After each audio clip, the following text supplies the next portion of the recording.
Assalamualaikum warahmatullahi wabarakatuh. Alhamdulillah, kembali lagi bersama kita di channel Pangeran Cahaya. Hadirin semuanya Allah subhanahu wa ta'ala, dimanapun anda semua berada, semoga senantiasa dalam rahmat dan lindungannya Allah subhanahu wa ta'ala. Hadirin semuanya Allah, kita mengetahui perjalanan kita ini begitu banyak, begitu curam, begitu sangat luar biasa. Tentu saja menurut dengan rasanya masing-masing, menurut dengan pengalamannya masing-masing. Sangat luar biasa. Ini secara syariatnya kita yang berjalan, tapi secara hakikat yang sebenarnya tidak ada kita. Tidak ada. Hakikat yang sebenarnya tidak ada.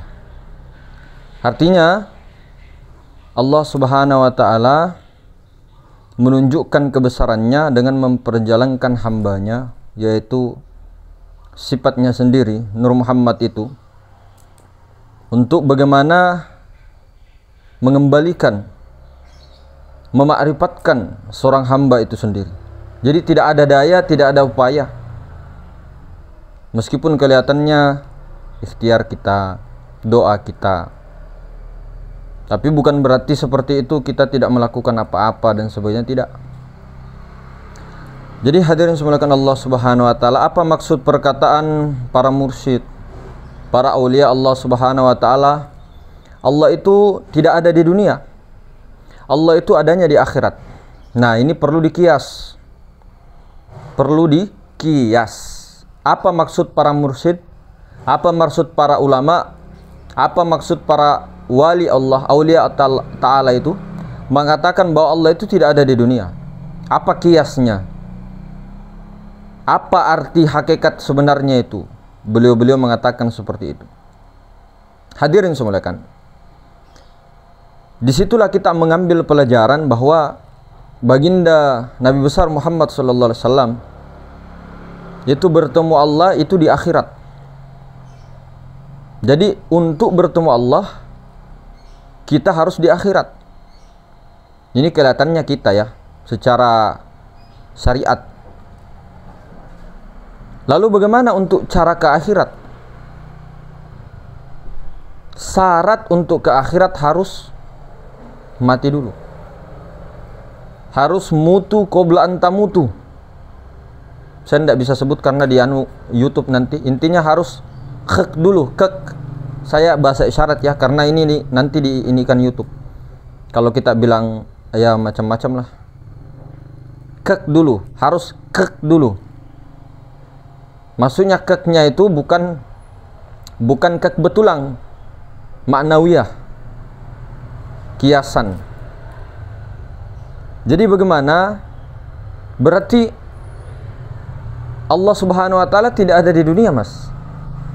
Nah, pahami dulu apa maksudnya guru kita, apa maksudnya wali Allah mengatakan Allah itu adanya di akhirat. Akhirat itu apa maksudnya, beliau itu apa? Maksud beliau apa akhirat itu? Akhirat itu suatu kesadaran di mana kesadaran itu tertinggi. Jadi kesadaran kita secara syariat, kesadarannya itu sudah mencapai kesadaran akhirat. Yang mana maksudnya, mas? Kalau kita kesadaran kita tinggi, nah, frekuensi kita tinggi, maka itu dia menamakan akhirat. Tapi ketika kita frekuensi kita makhluk, keduniaan, semua itu malah di dunia. Kira-kira bisa paham? Artinya begini, sama dengan dunia. Dunia itu bukanlah orang bekerja, bukanlah orang itu mempunyai banyak harta, mempunyai mobil. Bukan itu yang dimaksud. Dunia itu orang-orang yang meskipun dia miskin, kelihatannya tidak punya uang, tapi ketika satu barangnya hilang, satu anunya hilang, maka dia akan merasa sedih, galau, gundah meranah, merasa sangat betul-betul kehilangan, sampai betul-betul ada mungkin mau bunuh diri atau apa dan sebagainya. Mungkin dia sangat stres dan sebagainya, wallahu alam. Banyak penyebabnya, hadirin. Nah, itulah dunia. Sebaliknya seperti Nabi Sulaiman alaihi wassalam. ketika beliau mempunyai semua harta, hampir semua kekayaannya itu di dunia, beliau bukan dikatakan ahli dunia, tapi ahlul akhirah dikatakannya, ahlullah. Nah, itulah maksudnya Allah Ta'ala itu tidak ada di dunia, tapi adanya di akhirat. Artinya kesadarannya itu, kesadarannya dia sudah di alam lahut. Kesadaran itu istilah ya, alam lahut, kesadaran tertinggi. Dia sudah di Sidratul Muntaha, makanya dinamakan di akhirat. Dia sudah di martabat ahadiyah. Dia kembali ke masa lalu, masa azaliyah. Dia kembali kepada asal mula kejadian diri, melihat Allah Subhanahu wa Ta'ala. Itulah orang-orang yang melihat Allah di akhirat, namun dia di dunia. Jadi ada orang-orang itu secara syariatnya dia di dunia, namun dia di akhirat. Maka suatu masa sekarang ini persyaratannya harus kek dulu, kek begitu. Kita bahasa isyarat ya, harus kek dulu, baru bisa berjumpa Allah. Nah, saya belum mati kok, tapi sudah tahu yang mana zat. Itu kan perasaan kita. Nah, orang kalau sudah di level mengetahui zat Allah, zat yang bernama Allah, itu dia di kesadaran lahut. Dia ada di martabat ahadiyah. Maka kita ini bagaimana praktekkan kembali ke masa lalu, kembali ke zaman dulu. Kita meleburkan diri kita kepada rahimnya Allah subhanahu wa ta'ala. Kembali kepada rahim Allah, kembali kepada rahim kita, rahim ibu kita. Kita kembali, ini isyarat, ini gambaran untuk mengejar suatu kepahaman. Artinya kita kembali di mana kita dulunya. Waktu di alam rahim itu bagaimana keadaan kita. Bukan kembali kita ke alam rahim, tapi kembali ke martabat ahadiyah. Namun kedudukannya martabat ahadiyah, martabat lata'in, Ruh Kudus, zat mutlak yang bernama Allah itu ada di dalam pusar. Kedudukan pada diri, bukan berarti Allah di dalam pusar. Kedudukannya ke situ. Maka kenapa hadirin, Allah Subhanahu wa Ta'ala menjadikan anak lolo, anak-anak bayi itu di dalam pusar? Kenapa bukan di atas dada? Kenapa Allah tidak ciptakan di belakang ini saja, dikasih bulat begini, kemudian menampung anak di situ? Ataukah kenapa Allah Subhanahu wa Ta'ala tidak ini saja dan sebagainya, tidak kasih telur dan sebagainya, langsung saja pakai telur menetas? Ada zat mutlak, kedudukannya di situ. Maka ketika kita kembalikan kesadaran Adam kita, pikiran, perasaan, rasa kita ke dalam pusar itu, artinya kita kembali ke rahim Allah. Kita kembali ke benteng Allah. Benteng yang terkokoh adalah bentengnya Allah. Rahim yang paling terkokoh adalah rahimnya Allah. Kembali kepada rahimnya Allah, kembali ke pangkuannya Allah, kembali kepada zat Allah, melebur kita di situ, berlindung kepada Allah. Jangan cuma kata-kata saja, innalillahi wa inna ilaihi raji'un.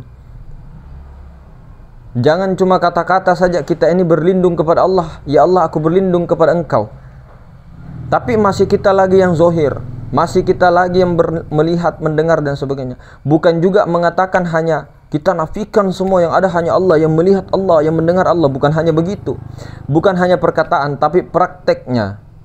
Nah, prakteknya bagaimana? Kita, pikiran kita, perasaan kita ada di situ, lebur di situ, mati di situ. Sebut lagi, kek di situ. Kita kembali ke situ, lebur di situ, sehingga Allah Ta'ala yang zohir. Kita berlindung kepada Allah, berlindung kita di benteng Allah yang sangat kokoh. Kita berlindung di rahim Allah, yang dimana anak-anak bayi pada saat itu, hadirin, tidak memikirkan bagaimana iniku, bagaimana ituku dan sebagainya. Betul-betul tawakal ilallah, tawakal full di situ. Tidak mengatakan kenapa begini, kenapa begitu. Tidak protes sana sini dan sebagainya. Itu waktu dalam rahim itu. Hidup juga bisa sampai 14 bulan, 12 bulan, 9 bulan, 10 bulan itu. Tidak bernapas pula di situ. Maka hadirin semulakan Allah Subhanahu wa taala, Allah itu memang tidak ada di dunia. Allah adanya di akhirat. Itu maksud perkataan ulama tadi. Artinya kesadaran kita ketika di alam lahut, ketika menyaksikan zat Allah, kelihatannya kita menyaksikan zat mutlaknya Allah dengan basirah, maka itu di akhirat. Itu melampaui daripada alam-alam yang kita mengetahuinya, alam apapun itu. Cuma satu alam di atas laut, yaitu alamnya Rabbul Izzati Kunhizat, yang tidak bisa dicapai sama sekali. Tidak ada orang yang bisa sampai ke sana. Yang Allah sebenarnya Allah itu yang tak bernama itu. Tuhan sebenarnya Tuhan itu, dirinya sebenar-benar dirinya itu tidak ada yang bisa sampai ke alam martabat ahadiyah saja. Sampai situ puncaknya, ma'rifat zat, martabat ahadiyah. Kalau di ininya alam lahut, di atasnya lahut masih ada lagi yang tidak bisa dicapai. Kita menyaksikan dengan basiro, kelihatannya kita itu hanya sampai alam martabat ahadiyah, alam lahut saja.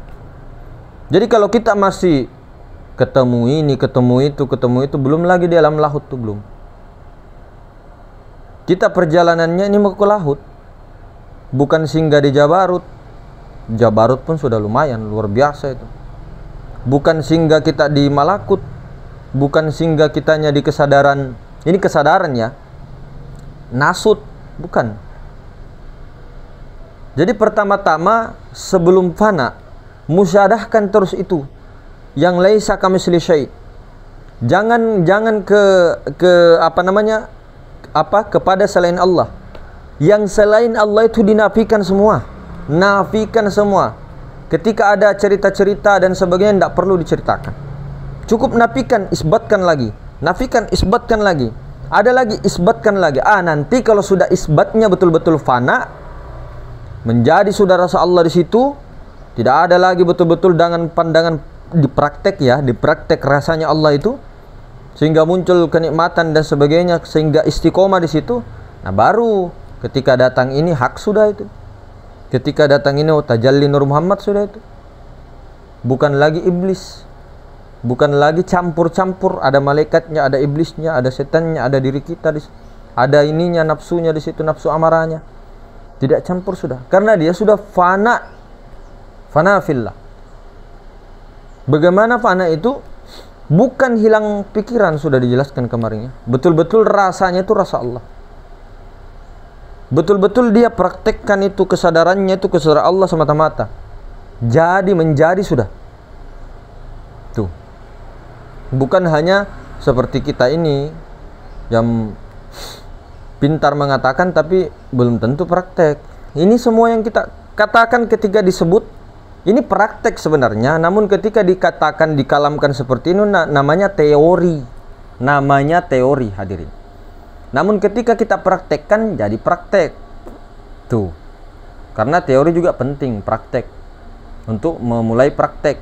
Kalau praktek saja, disuruh saja sholat, disuruh saja beribadah, suruh zikir dengan niat pahala-pahala begini. Nah, itu apa namanya kalau tidak ada teori?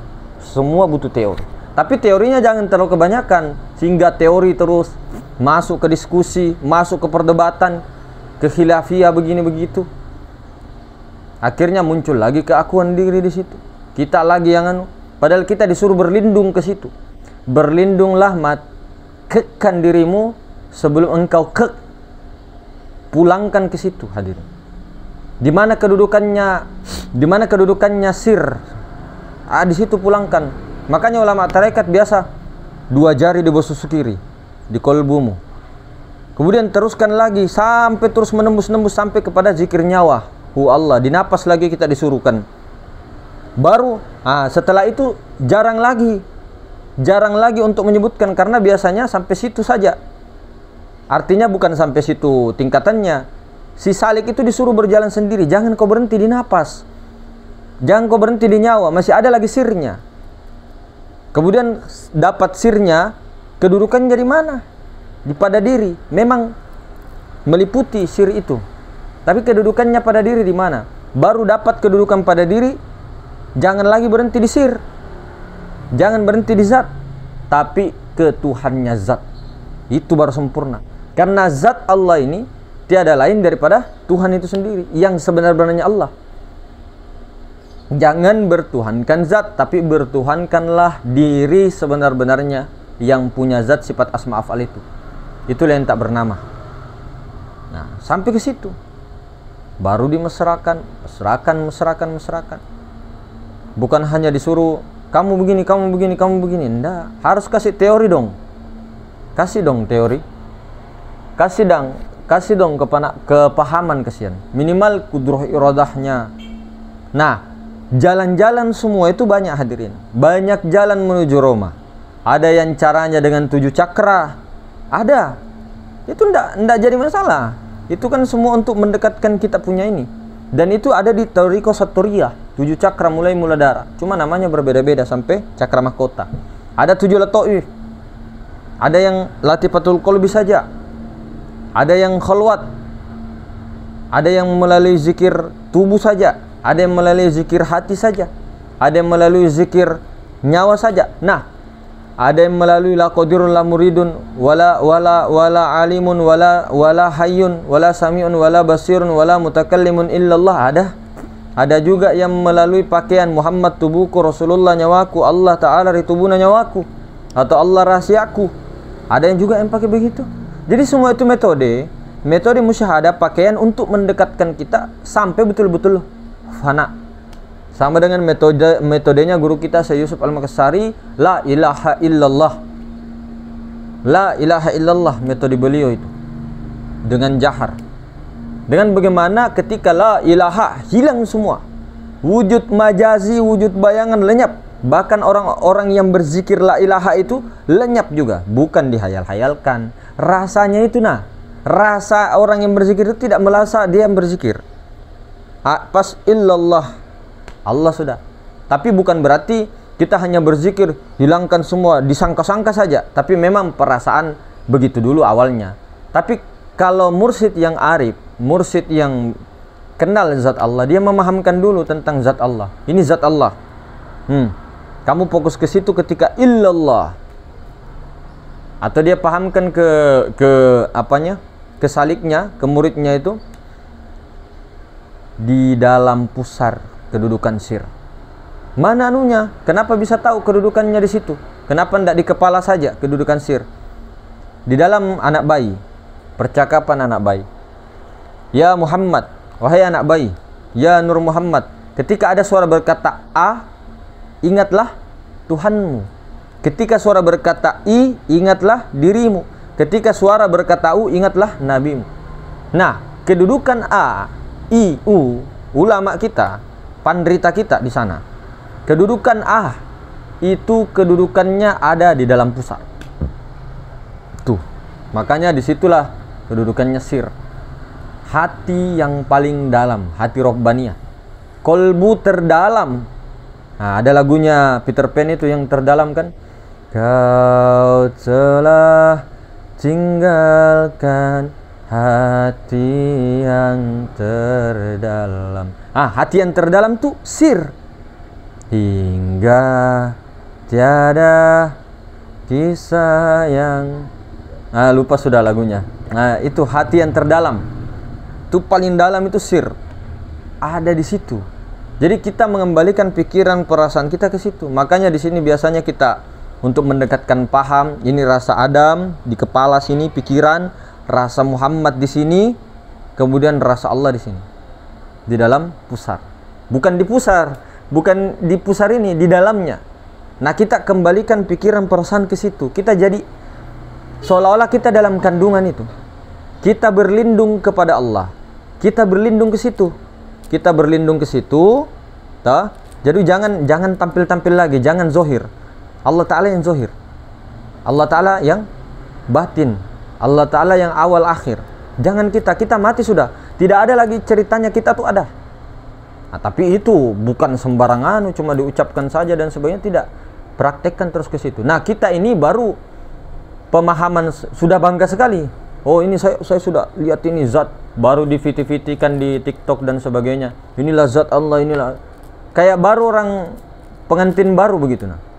Artinya ketika sudah tahu itu praktekkan, jangan cuma ini saja di situ, musyahadah memandang saja. Tidak, dipraktekkan ke situ, masuk ke dalam situ, pikiran perasaan tuh hancurkan ke situ, di dalam pusar tuh. Bukan kita keluar ke sana menghayal nanti. Memang itu zat ada, meliputi segala sesuatu. Kedudukannya di sini. Jadi asyhadu alla ilaha illallah ke sini, pulangnya ke sini. Wa asyhadu anna Muhammad Rasulullah nyata. Bukan ke sana. Bukan asyhadu alla ilaha illallah keluar sana. Di sana di mana? Ke sini. Meskipun ya di sini ya meliputi segala sesuatu, jelas, terang, jelasnya. Tapi kita itu ketika, tapi Mas, baru 5 detik kok naik lagi. Ya memang begitu, itulah yang dilatih. Itu yang dilatih.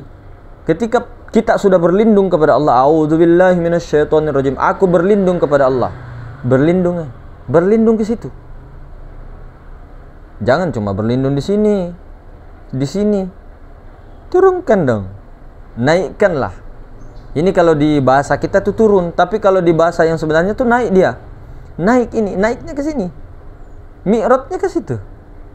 Asyhadu alla ilaha illallah, tubuh, hati, nyawa, rahasia. Di situ rahasia. Di situ syahadat kita. Asyhadu alla ilaha illallah. Itu syahadat. Astagfirullahaladzim. Bukan asyhadu alla ilaha illallah. Tapi waktu ditunjuk itu ketika ini kan isyarat kemaruang, Mas. Iya. Tapi kedudukan penyaksian itu ke diri, bukan keluar. Bukan. Hati-hati saudara. Hati-hati, bukan keluar. Terputus kita punya napas itu. Terputus itu. Terputus kita punya napas. Terputus. Hati-hati saudara. Baru meyakini juga jasad bercerai. Kesian. Kudung. Jangan. Kalaupun memang Allah Ta'ala mau begitu ya, ridho saja. Tapi yang penting jangan yakini itu. Jangan kita itu meyakini bahwa ini dicabut nanti. Aduh, jangan. Rugi-ruginya itu ya Allah Subhanahu wa taala. Ya Allah. Makanya jangan caraikan zat dengan sifat sehingga af'al itu ke bawah. Af'al. Zat sifat itu nyawa. Rahasia dengan nyawa jangan diceraikan. Selalu senantiasa mesrakan. Ketika sudah mesra begitu, af'alnya juga tidak bakal ditinggal. Buruk ini tidak akan ditinggal, Pak. Secara hakikat ya, buruk ini. Kendaraan ini jangan ditinggal kendaraannya. Memang ketika masuk di wilayah sir, tinggalkan. Ini mau dipakai kemana-mana. Nanti kalau di alam setelah ini kita itu menceraikan, ya Allah. Jangankan ini hancur jasad. Kita di sana tidak punya mata, Pak. Tidak bisa kita melihat. Buta. Tapi kan di sana kan jiwa, Mas. Atau ruh, Mas. Ya silakanlah. Silakan kalau mau jadi hantu. Atau menunggu sampai pada masyar, silahkan. Tidak ada yang larang. Nah, begitu hadirin. Bukan berarti kita yang sudah belajar, sudah tahu, baru mau kepedean begitu bilang, kita itu sudah masuk surga tanpa hisab, dapat syafaat begini-begini. Tidak begitu juga. Tetap ada rasa ini perjuangan di situ. Jangan serta-merta kita nanti kesombongan Allah tidak suka. Allah punya sifat jais. Meskipun kita punya dikasih tahu oleh Allah, melalui Allah Ta'ala juga, melalui Rasulullah, melalui hakikat Muhammad yang lain, ini tanda kematian dan sebagainya, ini. Tapi kalau Allah tidak mau, karena kita sombong di situ, karena kita yang zohir, kita yang belajar ma'rifat, semakin lama semakin sombong, semakin nampak kita punya ilmu, semakin hebat kita, perasaan kita. Allah tidak suka itu. Allah tidak suka. Allah paling suka ketika engkau tuh mati.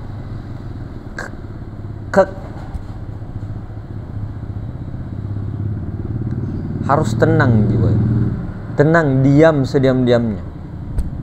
Diamlah di situ. Diamnya ke sini, ke sir. Diam di situ. Diam di situ. Biar Allah Ta'ala yang melakukan semua af'alnya. Bukan kita memaksakan diri, hendak perlu apa-apa. Bukan ini yang hendak perlu apa-apa. Ini pikiran, perasaan di situ taruh. Sehingga muncullah sir Rabbani, sehingga Ini menjadi akal robbaniyah, perasaan rasanya rasa robbaniyah, sadarnya sadar robbaniyah. Tidak ada lagi Adam di situ. Tidak ada lagi akal-akal jasmania dipakai. Sehingga mempunyai sifat fatonah, cerdas dia, tidak goblok. Tidak bodoh seperti kita. Kalau kita kan bodoh.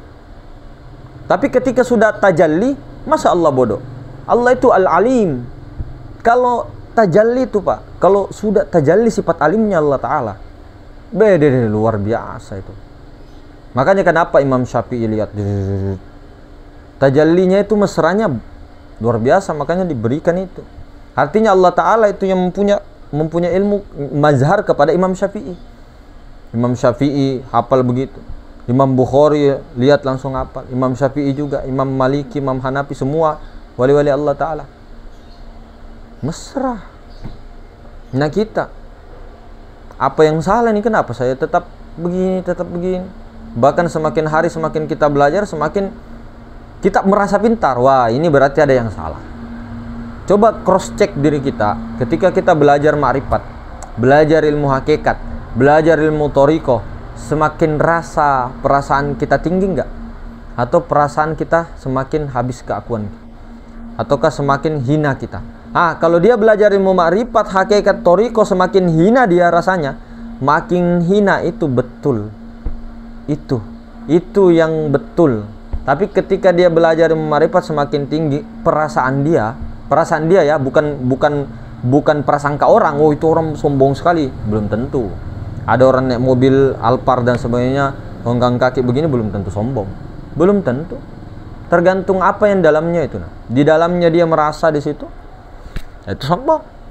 Pengakuan di situ. Nah itu, semakin dia belajar, semakin kita muncul. Itu bahaya itu. Nah kalau datang seperti itu, biasanya orang-orang dulu di tarekat tertentu itu sengaja menampakkan kehinaan dia pada manusia, supaya manusia celah. Oh, memang kita begini, memang kita itu berdosa, dan akhirnya tobat. Akhirnya merasa dirinya hina lagi, sehingga bagus ininya, perbuatannya, akhlaknya berubah lagi, adabnya lagi tinggi lagi. Nah, jadi seperti itu hadirin semuanya Allah Subhanahu wa taala. Mudah-mudahan kita semua dalam pencerahan, dalam petunjuk Allah Subhanahu wa taala, sehingga bisa istiqomah, usulnya istiqomah, semua amalan-amalannya, prakteknya semua istiqomah. Amin ya rabbal alamin. Saya Dan Serang Rahmat Abdullah undur diri. Assalamualaikum warahmatullahi wabarakatuh.